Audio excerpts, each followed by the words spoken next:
I know it's all bad, but it's all good. These are the tales from the hood.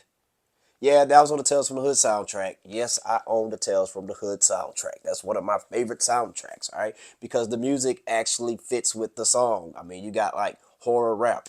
1995, the movie Tales from the Hood came out. That's when I was introduced to horror rap. All right, that's when I listened to my first Wu-Tang Clan song, all of that stuff.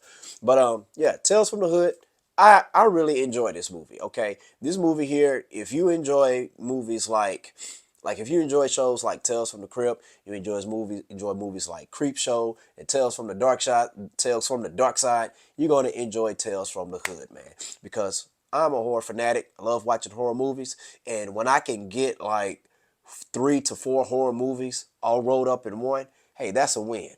That's a win because at least I know. Let's say each story takes like 20 to 25 minutes each. Well, that means every minute and every second is going to count. So you're not going to come across too many dry moments, all right? Where you can watch some horror movies, and that's any movie as a matter of fact, where, okay, let's say if it's 2 hours long, a lot of times you have like 30 or 4 minutes of just like, it feels like watching freaking paint dry. But this movie here, it really delivers. It really delivers. I remember this came out. I was probably I was in the 6th grade, I believe, 6th or 7th grade around that time. But got some real good actors in here. You have Joe Torre, Allen Greer. Who else? Oh, the great Clarence Williams the third. So we got some pretty good actors in this movie. Clarence Williams the third, man, he really steals the show. Okay, he plays the mortician, and he is the narrator. Okay, and his character, he calls 3 local drug dealers and let them know, hey, I got a shipment of drugs here. I want to get rid of it. How much you gonna give me for it? So that's a win-win for both. Okay, so he's telling the stories to the 3 drug dealers. All right, and it's a real good twist at the end of this movie. I'm not gonna spoil it, but it's a real good twist that I did not see coming. All right, but one one of my favorite stories on here. Well, you know what? I enjoy all of them. All right, but the first one I'm gonna talk about, there's one story about the let me see, the kid. I forgot. Yeah, his name is Brandon Hammonds. Okay, he starred in the movie Soul Food. Okay, he played Miles. No, his name wasn't Miles. I take that back. His name wasn't Miles. But anyways, in the movie, in Tales from the Hood, he had the ability. Anything he draw, like he can make it come to life. Like if he drew a picture of you and he balled it up, well then all your bones will shatter. Just like the bully who was picking on him. But at the time he did not realize that was his ability. Okay. But that actually happened to the bully who was picking on him because he drew him, and then he randomly balled the paper up, threw it in the trash, and next thing you know it, the kid who was bullying him, bones shatter, they break. David Allen Greer's performance in this, like, here's what you got to understand. Prior to this movie, I've never seen David Allen Greer in a serious role. I always saw him in A Living Color and on a few episodes of Martin as the Reverend Lonnie Love.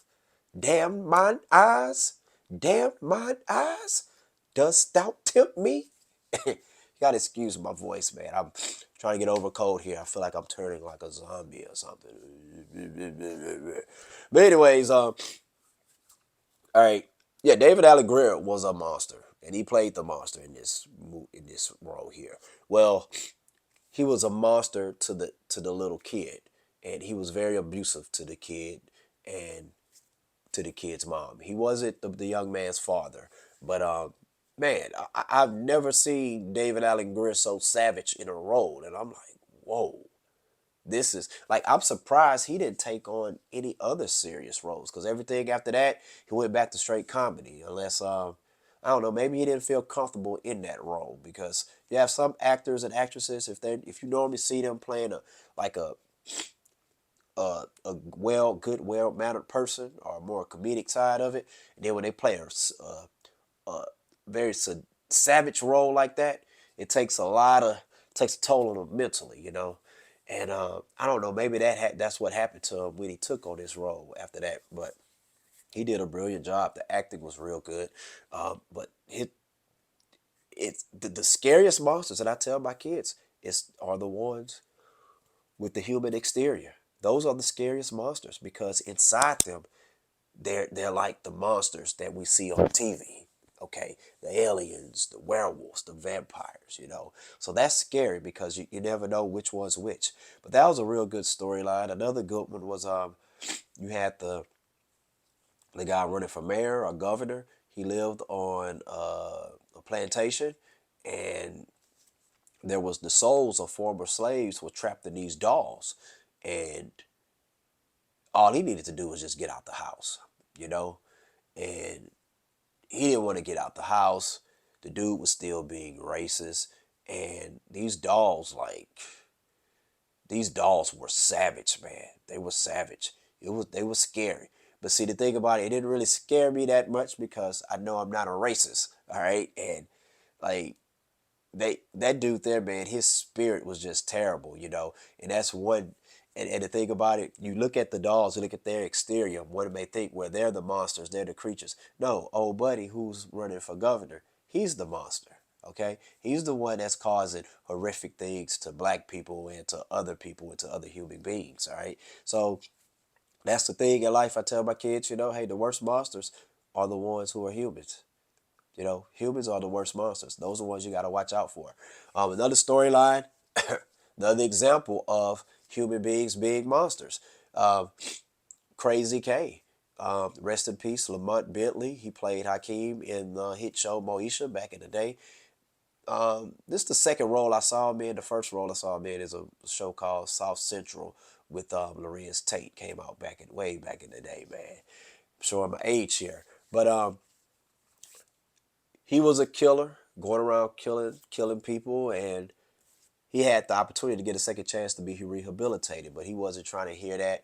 They did a whole lot of experimentation on him to try to make him see, the wrongness of his actions, where he was wrong, and how he can improve and be better, become a redemption story. He wasn't trying to hear any of that, and that's the unfortunate truth with a lot of people. They not just criminals, just people who do wrong in general. They don't want to see, like, you can show what they did wrong right in his or her in their face, but they don't see a problem with it.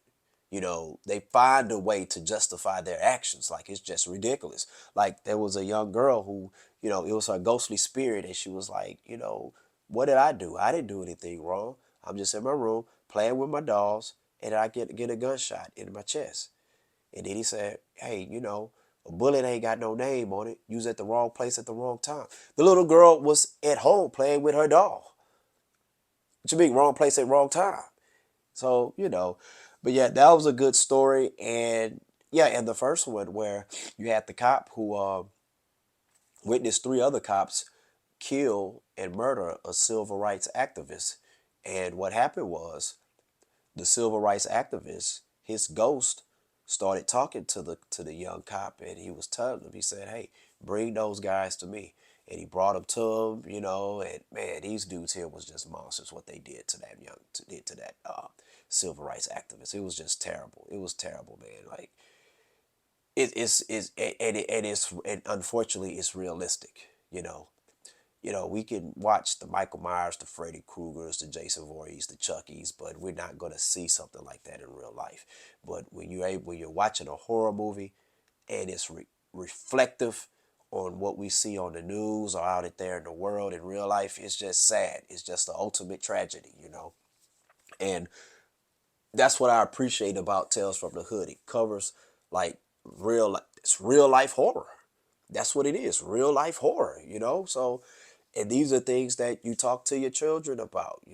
And no matter your race or your ethnicity, you know what I'm saying? Because you got people they do things out of hate, man.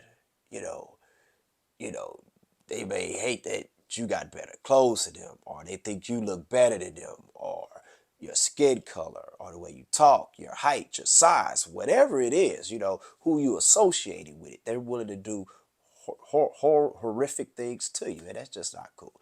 But anyways, let me stop rambling, man.